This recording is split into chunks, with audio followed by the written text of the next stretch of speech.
सनातन से इस्लाम तक।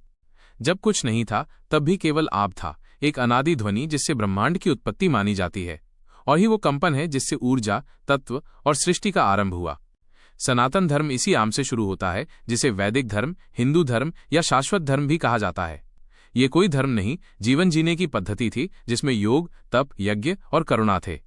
ऋषियों ने वेदों के माध्यम से ज्ञान का संचार किया और पूरी मानवता को धर्म, विज्ञान और संस्कृति सिखाई। राम, कृष्ण, शिव, दुर्गा ये सभी सनातन धर्म के महान प्रतीक बने।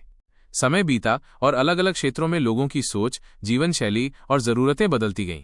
जैसे जैसे समाज अलग अलग भागों में फैला, नए नए विचार और दर्शन भी जन्म लेने लगे। मध्य पूर्व में अब्राहमिक विचारधाराएं जन्म लेने लगीं, जहां एक ईश्वर को मानने की धारणा प्रमुख थी। सबसे पहले यहूदी धर्म का जन्म हुआ, जो ईश्वर को याहवे मानते थे।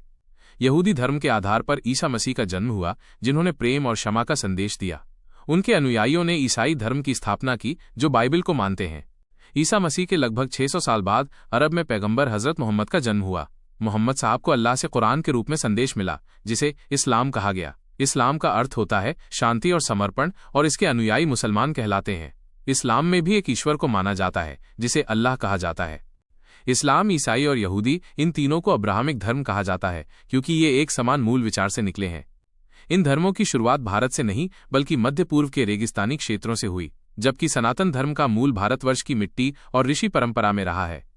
हर धर्म ने समय समय पर मानवता को दिशा देने का कार्य किया। कभी शक्ति के नाम पर युद्ध हुए, तो कभी प्रेम के नाम पर मेल भी हुआ।